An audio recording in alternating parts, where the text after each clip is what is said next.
নমস্কার বন্ধুরা, লিপিদিনের আরও একটি নতুন ব্লগে সবাইকে স্বাগত জানাই। আশা করছি তোমরা ভালো আছো, আমিও ভালো আছি। তো আজকে দেখো এখন একটু বেশি ভালো আছি, কেননা এখন দুর্গাপুজো। তো সবাইকে জানাই শুভ শারদীয়া। তো দেখো আজকে যেহেতু সপ্তমী, একদম রেডি হয়ে আমি বেরিয়ে পড়েছি। তো আমি আজকে যাচ্ছি বাগনানের দিকে, যাওয়ার চিন্তা আছে, কিন্তু যাই না যেতে পারবো নাকি, কেননা আমাদের এই দিকে নো এন্ট্রি করে দেয়। তো চলো আগে আমি একটা একটা করে আস্তে আস্তে দেখতে দেখতে বেরিয়ে যাই, কারণ আমি যাচ্ছি শুধু একা নয়, আমাকে নিয়ে যাচ্ছে আমার দাদাভাই, আর সঙ্গে আছে আমার পাশের বাড়ির বোন। তো চলো এই যে প্রথমেই মাকে দেখে নিলাম। তো ভীষণ ভালো লাগছে।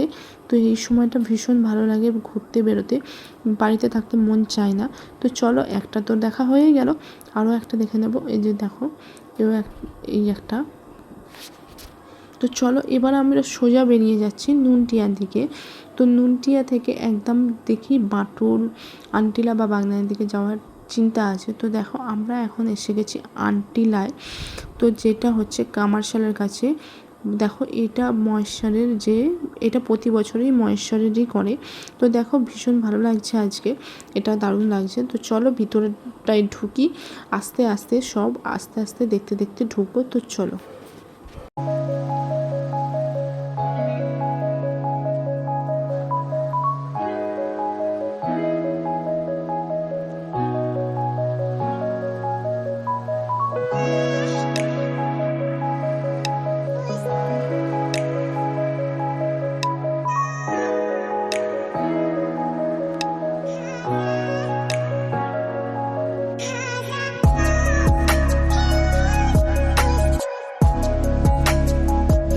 দেখো আমরা নেবে হেঁটে যাচ্ছি, কেননা এখানে বাইক নিয়ে বা কিছু নিয়ে যাওয়া যাবে না, যার জন্য হেঁটেই যেতে হবে। আর এখানটাতে পুরো ব্লক করে দিয়েছে, কেননা আর যাওয়া যাবে না। তো ভাবছি আর যেতে পারবো না, কেননা গাড়ি নিয়ে যাওয়াটাও অসুবিধা। আর আমাদের বাগনান রেলগেটের ওই দিকেও যে ঠাকুরগুলো আছে, ওখানেও আর যেতে পারবো বলে মনে হচ্ছে না, কেন প্রচণ্ড ভিড় হয়ে আছে। তো আমরা যেহেতু বেরিয়েছি 8:30 নাগাদ করে, তার জন্য ভিড়টা প্রচুর। তো যাই হোক, এই ঠাকুরটা দেখেই এবার বাড়ির দিকে রওনা হওয়ার ইচ্ছা আছে। তো দেখি চলো কতটা কী হয়। তো দেখো এই থিমটা দারুণ করেছে, এটা হচ্ছে বুদ্ধ মূর্তি। তো দারুণ লাগছে, দেখো বাইরে থেকে অসাধারণ লাগছে, দারুণ। তো দেখো বুদ্ধদেব যেটা বসে আছে, এই সেম জিনিসটা কিন্তু আমি গ্যাংটকে গিয়ে দেখেছিলাম, যেটা দার্জিলিংয়ে। তো ভীষণ ভালো লাগে আমার। তো চলো আস্তে আস্তে ওঠা যাক। তো উঠে চলো ভিতরটায় যাই, গিয়ে আগে মায়ের দর্শনটা করি। তো মাকে তো ভীষণ ভালো লাগছে। তো দেখো কীরকম হারে ভিড়টা।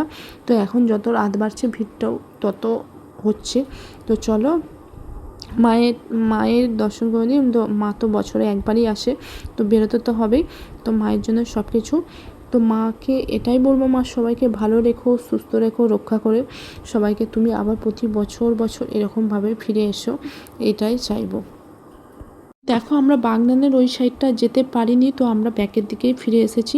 তো এইটা বাড়ির দিকেই আসার দিকেই। তো এটা দেখো দারুণ লাগছে, পুরো প্যান্ডেলের থিমটা বা মা পুরো অসাধারণ, পুরো দারুণ লাগছে, ভীষণ ভালো লাগছে। তো চলো এবার আমরা ঢুকে গেছি বাঁটুলে। তো এটা বাঁটুলের প্রথম ঠাকুরটা। তো এটা জলের মধ্যে দারুণ লাগছে, কিন্তু একটু একটু ভয়ও লাগছে, কেননা জল নিচে, তো সেরকম কিছু নয়। তো সবাই যাচ্ছে। তো দেখো এখানটায় আজকেই দেখতে পাচ্ছি এখন ভিড়টা কম আছে, কেননা আমরা যখন এসেছি এখানটায় প্রায় 10:30 ঘড়ির কাঁটায় বাজতে চায়। তো যাই হোক এখন ভিড়টা কম আছে। তো চলো ভিতরটায় যাওয়া যাক। পুরো সাদার মধ্যে যে থিমটা, এটা দারুণ লাগছে। তো এই বাঁটুলের ভিতরে এই ঠাকুরগুলো ভীষণই ভালো করে। তো এটা ওই জন্যই, আর যেহেতু ওই দিকে যেতে পারলাম না, তাই ভাবলাম এই দিকটা বাঁটুলের দিকে ঠাকুরগুলো দেখে তারপরেই বাড়িতে যাব। তো চলো ভিতরটায় ঢুকি। তো দেখো মাকেও দেখতে পেয়ে গেছি, ভীষণ ভালো লাগছে। তো দেখো এটা আর একটা বাঁটুলের ভিতরের দিকে যে ঠাকুরটা হয়, এটা বাঁটুলের ভিতরের দিকে ঠাকুরটায়। তো দেখো এই ঠাকুরটা, এই প্যান্ডেলটা দেখো একটা যেন অসাধারণ থিমটা, তো দারুণ লাগছে, হাতি আছে, তো ভীষণই ভালো লাগছে, ভীষণ। তো দেখো এখন একটু ভিড়টা হচ্ছে। তো দেখো মাকে দূর থেকে দেখতে পাচ্ছি, পুরো দারুণ লাগছে, ব্যাপক লাগছে, ব্যাপক। তো কিছু বলার নেই। তো চলো আস্তে আস্তে মায়ের কাছটায় যাই, মায়ের কাছে গিয়ে মাকে প্রণাম করে নিই।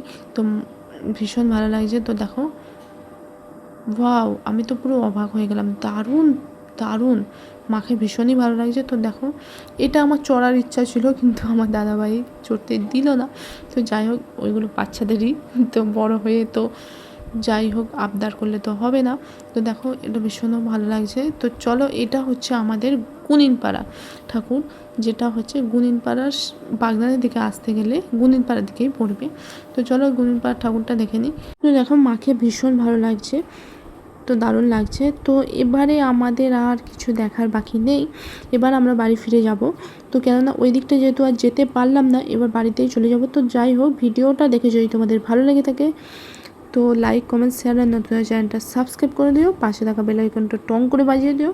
তোমরা সকলে ভালো থাকবে, সুস্থ থাকবে। আমি আবার নতুন ব্লগ নিয়ে ফিরে আসবো। তো এখন আর কন্টিনিউ ভিডিওটা করছি না। সবাইকে জানাই শুভ সপ্তমীর শুভেচ্ছা ও ভালোবাসা।